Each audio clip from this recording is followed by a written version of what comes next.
नमस्कार दोस्तों, स्वागत है आप सभी लोगों का एक बार फिर से। यह वीडियो ध्यान से देखना। आज की इस वीडियो में मैं आप लोगों को बताऊंगा कि सोमवार के दिन क्या करना चाहिए जिससे हमारे अध्यात्म उन्नति हो और हम जल्द धनवान बने। साथ ही इस वीडियो में मैं आप लोगों को बताऊंगा कि सोमवार के दिन ऐसे कौन से कार्य करने से भगवान भोलेनाथ नाराज होते हैं। तो वीडियो को पूरा जरूर देखना, क्योंकि भगवान शंकर ही एक भोलेनाथ है जो कि थोड़ी सी पूजा पाठ से प्रसन्न हो जाते हैं। संसार में सबसे ज्यादा सेवक, सबसे ज्यादा भक्ता भगवान भोलेनाथ है, क्योंकि भोलेनाथ को भोले भंडारी भी कहते हैं और ये थोड़ी सी पूजा पाठ से प्रसन्न हो जाते हैं। इन्हें और देवी देवताओं की तरह लंबे लंबे अनुष्ठान या फिर पूजा पाठ इनके लिए करने की जरूरत नहीं है। बस एक ही, अगर मन से, सच्चे मन से, पूरे विश्वास के साथ भगवान को एक पुष्प चढ़ा देते हैं तो खुश हो जाते हैं और आप जो भी चीज मांगते हैं वह चीज को भगवान भोलेनाथ अवश्य प्रदान करते हैं। इसलिए भगवान भोलेनाथ को दाता कहा जाता है। भगवान भोलेनाथ ने आज तक जितने भी उनके भक्त हुए, जो भी चीज मांगे भगवान भोलेनाथ ने, वह हर सारे चीज अपने भक्तों को दिए हैं जो कि वह चाहते। तो वीडियो को ध्यान से देखना। आज की वीडियो है बहुत ही सुंदर है। सर्वप्रथम तो जो लोग भगवान भोलेनाथ की कृपा प्राप्त करना चाहते हैं, ऐसे व्यक्ति को रुद्राक्ष धारण करना चाहिए। ऐसे व्यक्ति को पारद शिवलिंग की पूजा करनी चाहिए। ऐसे व्यक्ति को क्या करना चाहिए, बेल की जो जड़ है ये अवश्य धारण करना चाहिए, क्योंकि हम कई बार वीडियो में बता चुके हैं बेल की जड़ धारण करने के बाद भोलेनाथ की कृपा प्राप्त होना शुरू हो जाते हैं। तो इस वीडियो में आप लोगों को बताना चाहूंगा, बहुत से लोग आप में से कमेंट करते हैं गुरुजी नवग्रह की पीड़ा है, तो नवग्रह की पीड़ा दूर करने के लिए सोमवार के दिन क्या करना चाहिए। तो अगर सूर्य ग्रह से आपको कोई परेशानी, सूर्य ग्रह अगर आपको परेशान करते हैं तो शिवलिंग पर जल अभिषेक करें। शिवलिंग पर जल अभिषेक करने से सूर्य के जो ताप होते हैं, सूर्य के जो अनिष्ट प्रभाव होते हैं दूर होते हैं। अगर चंद्र आपको परेशान करें तो कच्चे दूध में काले तिल डाल करके शिवलिंग पर अभिषेक करें। चंद्र का जो दुष्प्रभाव है, चंद्र जो आपके ऊपर में बुरे परिणाम दे रहे वह दूर हो जाते हैं। अगर मंगल आपको परेशान करते हैं तो गिलोय बूटी के रस से जो शिवलिंग है इनका जो अभिषेक करना शुरू कर दीजिए। मंगल के दोष के कारण व्यक्ति में क्या होता है, जल्दी से विवाह नहीं होते, मांगलिक दोष हो जाते हैं या फिर शादी होते हैं। बहुत से लोगों को आपने देखा होगा शादी हो जाते हैं, अगर पत्नी को मांगलिक दोष लगा तो पति मर जाते हैं। और अगर पति को लगा है तो कितने भी पत्नी ले आए घर में, कितने भी शादी करके ले, उनका डेथ हो जाते हैं, मर जाते हैं। तो मंगल दोष लगने के और भी कारण है, जैसे कि मंगल दोष लगते हैं तो व्यक्ति को छोटी छोटी बातों में गुस्सा आने लगते हैं। तो ऐसे व्यक्ति गिलोय की बूटी के रस का अभिषेक जो है शिवलिंग पर करना शुरू कर दीजिए, तो मंगल दोष दूर हो जाते हैं। जिन्हें बुध दोष लगा हो तो विधारा की बूटी के रस से शिवलिंग पर अभिषेक करें। विधारा बहुत ही आसानी से मिल जाते हैं, ढूंढिएगा। बृहस्पति जिनके कमजोर है, जैसे कि जिनके गुरु कमजोर है, बृहस्पति कमजोर है, ऐसे व्यक्ति को आत्महानि होता है, यानी कि मान सम्मान नहीं मिलता। कहीं भी चले जाइए लोग इनकी इज्जत नहीं करते और जो धार्मिक कार्य इन पर इनके मन नहीं लगते। तो ऐसे व्यक्ति अगर एक बार भी अगर कच्चे दूध में हल्दी मिलाकर के शिवलिंग पर अभिषेक कर देते हैं तो बृहस्पति के जो कुप्रभाव है दूर हो जाते हैं। शुक्र के कुप्रभाव को दूर करने के लिए पंचामृत से शिवलिंग पर अभिषेक करने से शुक्र के जो कुप्रभाव है दूर होते हैं। जो व्यक्ति जिनके कुंडली में शुक्र कुप्रभाव दिखाते हैं, ऐसे व्यक्ति धन से वंचित रह जाते हैं, ऐसे व्यक्ति धनवान नहीं बनते, ऐसे व्यक्ति भिखारी हो जाते हैं। तो जल्द धनवान बनना चाहते हैं तो भगवान शंकर को किसी भी सोमवार के दिन में पंचामृत से अभिषेक कर देना बहुत ही लाभकारी होता है, धन आने का मार्ग खुलते हैं। शनि से बचने के लिए गन्ने के रस अभिषेक करने से, ध्यान से सुने, जो लोग शनि की पीड़ा से परेशान रहते हैं ऐसे व्यक्ति अगर शिवलिंग पर गन्ने के रस का अभिषेक करते हैं तो शनि के कुप्रभाव समाप्त होते हैं, ऐसे धर्म शास्त्रों में लिखा। और ये तत्काल फल देते हैं, ये तत्काल फल देते हैं। आपको शनि के मंत्रों का उच्चारण करने की जरूरत नहीं है, बस भगवान शंकर से प्रार्थना करना और गन्ने का रस अभिषेक कर देना। शनि के कुप्रभाव, शनि की 7.5 अढ़ैया पौनी दशा जो भी चेहरे तत्काल समाप्त होती है। राहु केतु की अगर दशा से परेशान है तो भांग से शिवलिंग पर अभिषेक करें, इससे राहु केतु के कुप्रभाव समाप्त होते हैं। जितने भी नवग्रह बताए हैं ये नवग्रह को भगवान शंकर ने स्वयं बनाया, सभी को आशीर्वाद दे करके नवग्रह मंडल स्वयं तैयार किए थे। आइए इस वीडियो में जानते हैं कि भगवान शंकर को कौन सा कामना के लिए कौन सा चीज चढ़ाना चाहिए जिससे आपके मनोकामना की पूर्ति हो। वीडियो को ध्यान से देखना। अभी तक कमेंट बॉक्स में ओम नमः शिवाय नहीं लिखे तो लिख दीजिए, या फिर हर हर महादेव जरूर लिखना। आशा करूंगा कि आप ओम नमः शिवाय जरूर लिखेंगे, हर हर महादेव जरूर लिखेंगे। अगर आप ऐसा नहीं लिखते तो मैं समझ जाऊंगा कि आप भी भोलेनाथ के भक्त नहीं है, आप भोलेनाथ से नाराज हैं। तो जो व्यक्ति अगर दूध का अभिषेक शिवलिंग पर करते हैं तो ऐसे व्यक्ति को आरोग्य की प्राप्ति होता है। दही का अभिषेक करते हैं शिवलिंग पर तो जीवन में हर्ष और उल्लास की प्राप्ति होता है। शहद का, जी हाँ, शिवलिंग पर अगर कोई व्यक्ति शहद चढ़ाते हैं तो सौंदर्य की प्राप्ति होती है, वाणी में मिठास आता है और समाज में लोकप्रियता बढ़ता है, समाज में आपके मान सम्मान प्रतिष्ठा बढ़ता है शहद चढ़ाने से। घी का अगर शिवलिंग पर अभिषेक करते हैं तो हमें तेजी से, ध्यान से सुनिए, अगर कोई व्यक्ति घी का अभिषेक करते हैं शिवलिंग पर तो हमें तेजी से, हमारे शरीर में तेज की प्राप्ति होता है, ऊर्जा की प्राप्ति होता है। शक्कर का शिवलिंग पर अभिषेक करते हैं तो सुख, समृद्धि, ऐश्वर्य की प्राप्ति होता है। और कोई व्यक्ति अगर इत्र का, ध्यान से सुनिए, अगर कोई व्यक्ति जो है भगवान शंकर पर इत्र का अभिषेक करते हैं। इत्र का अभिषेक कैसे करते हैं? जो जल जिसमें आप पानी चढ़ाने, जो लोटे आपने पानी चढ़ाने के लिए रखे, जल रखे हैं, उस जल में इत्र की कुछ बूंद डालना होता है, तो इसे इत्र का अभिषेक बोल सकते हैं। तो ये अगर आप भगवान शंकर पे इत्र का अभिषेक करते हैं तो इससे धर्म की प्राप्ति होता है और आरोग्य की प्राप्ति होता है। जो बार बार बीमार पड़ते हैं, समझ में नहीं आ रहे करे तो करे क्या, सभी मार्ग से परेशान हो चुके हैं, ऐसे व्यक्ति इत्र का अभिषेक भोलेनाथ को जरूर करे, उसी टाइम से तत्काल रिजल्ट मिलते हैं। फिर देखना स्वास्थ्य जो है, स्वास्थ्य में धीरे धीरे सुधार आना शुरू हो जाते हैं। और अगर ये इत्र का अभिषेक करते हुए महामृत्युंजय मंत्र का पाठ करते फिर सोने पे सुहागे हैं, मृत तुल्य व्यक्ति को भी जीवित किया जा सकता है इस उपाय से। अगर कोई व्यक्ति सुगंधित तेल का अभिषेक शिवलिंग पर करते हैं तो ऐसे व्यक्ति को धन्य धन की प्राप्ति होता है, जीवन में सभी भौतिक सुखों की प्राप्ति होता है। शिवलिंग पर चंदन का अभिषेक करने से समाज में यश और मान सम्मान की प्राप्ति होता है। और अगर कोई व्यक्ति केसर अगर अर्पित करते हैं तो दाम्पत्य जीवन सुखमय होता है। विवाह में आने वाली समस्त जो अड़चने होती हैं, जिनकी विवाह में कोई तकलीफ आ रही, बाधा आ रही, ऐसे व्यक्ति चढ़ाइए तो बिल्कुल अड़चनें दूर होती है। मनचाहा जीवन साथी प्राप्त होता है, विवाह के जो योग हैं वो शीघ्र बनते हैं।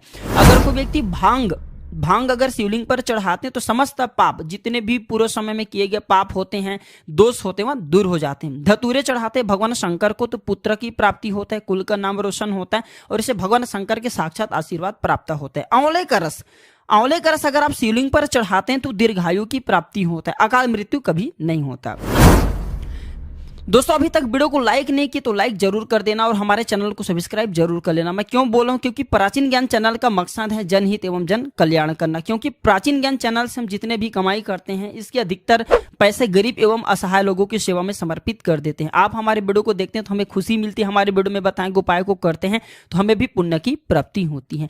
गन्ने का रस अभिषेक करने से घर में आपसी जो प्रेम है वो बढ़ता है, धन की भी प्राप्ति होता है। अगर कोई व्यक्ति गेहूं शिवलिंग पर चढ़ाते हैं तो योग्य संतान की प्राप्ति होता है, या फिर जिनके घर में संतान नहीं आ रहे, ऐसे व्यक्ति के घर में संतान की किलकारी गुजरने लगते हैं। चावल शिवलिंग पर चढ़ाते हैं तो सुख समृद्धि की प्राप्ति होता है, इसे अक्षत कहा जाता है, न समाप्त होने वाला चावल जरूर चढ़ाना चाहिए, इसे सुख समृद्धि की प्राप्ति होता है और मानव जीवन में सुख समृद्धि जरूर चाहिए।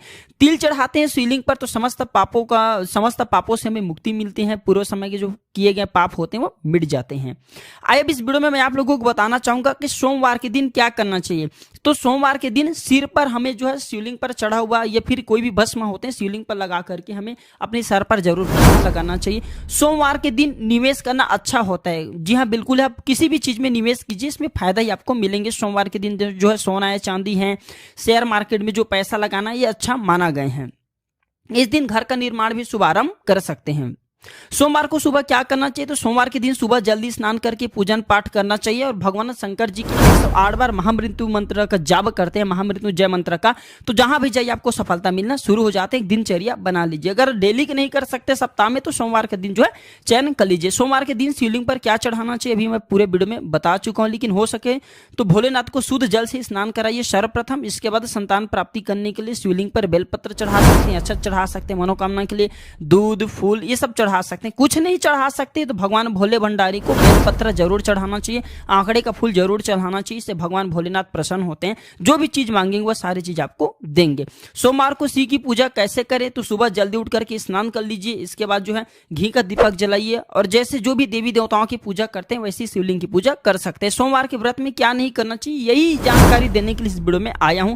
चाहे व्रत रखे या ना रखे, लेकिन फिर भी सोमवार के दिन ये गलती मत करना। भगवान भोलेनाथ जितना जल्दी प्रसन्न होते हैं उतना जल्दी रुड़ते भी हैं, क्योंकि जो जितना जल्दी प्रसन्न होते हैं उतना जल्दी रुड़ते भी हैं। तो ध्यान से सुनिए, माना जाता है कि सोमवार के व्रत में चाहे आप व्रत रखे हो चाहे मत रखे हो, ये जानकारी दूसरे को भी बता सकते हैं।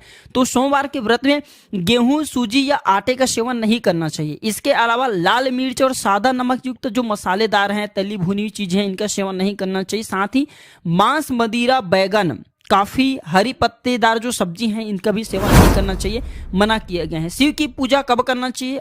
जो भगवान शंकर जी की पूजा है इसे सर्वश्रेष्ठ कौन समय करना माना गया है? तो वो है प्रदोष काल। प्रदोष काल किसे बोलते हैं जान लीजिए। तो सूर्यास्त से 1 घंटा पहले और सूर्यास्त के 1 घंटा बाद इसे प्रदोष काल कहा गया है। तो प्रदोष काल में अगर भगवान शंकर जी की पूजा करते हैं, जैसे कि धतूरे, फल, आंकड़ा वगैरह जो भी चीज चढ़ाते हैं, तो भगवान शंकर इस समय तत्काल प्रसन्न होते हैं। और अगर 13 के दिन है तो अति उत्तम है। जैसे एकादशी आते हैं, एकादशी के बाद द्वादश फिर आते हैं, 13 का दिन अति उत्तम माना गया है शिव पूजा करने के लिए। क्या हम पीरियड के समय में भगवान शंकर की पूजा कर सकते हैं? बिल्कुल कर सकते हैं, लेकिन उनके शिवलिंग को आपको छूना नहीं है। मानस पूजा कर सकते हैं, मन से पूजा कर सकते हैं। शिव को धतूरे का फल अत्यंत प्रिय है। धतूरे का फल चढ़ाने से भगवान शंकर बहुत प्रसन्न होते हैं।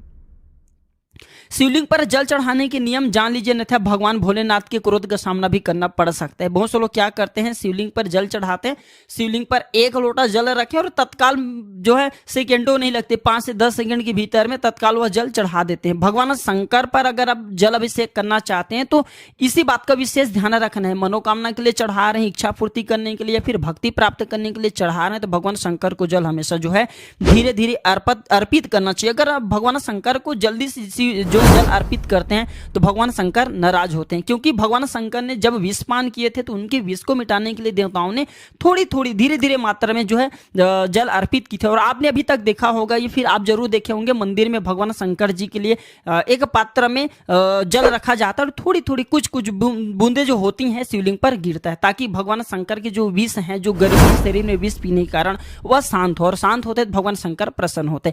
भगवान शंकर की पूजा में क्या नहीं चढ़ाना चाहिए? भयंकर पाप लगते हैं। आइए जानते हैं, फिर मैं वीडियो समाप्त करूंगा। अभी तक कमेंट बॉक्स में ओम नमः शिवाय नहीं लिखे तो लिख देना। तो धर्मशास्त्र हमारे कहते हैं कि केतकी का फूल भगवान शंकर की पूजा में मत चढ़ाना। जो व्यक्ति केतकी का फूल भगवान शंकर की पूजा में चढ़ाते हैं, ऐसे व्यक्ति को मानहानि होता है, ऐसे व्यक्ति के जीवन में कलंक लगता है। इस बात का विशेष ध्यान रखना।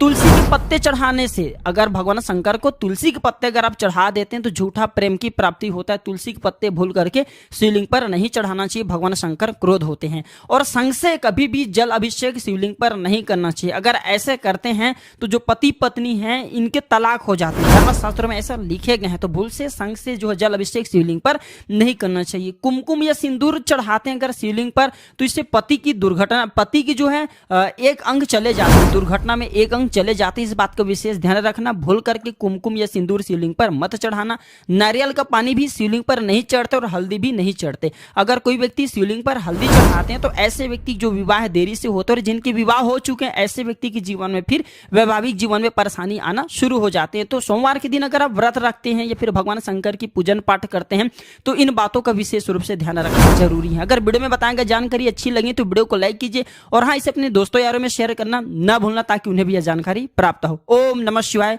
हर हर महादेव।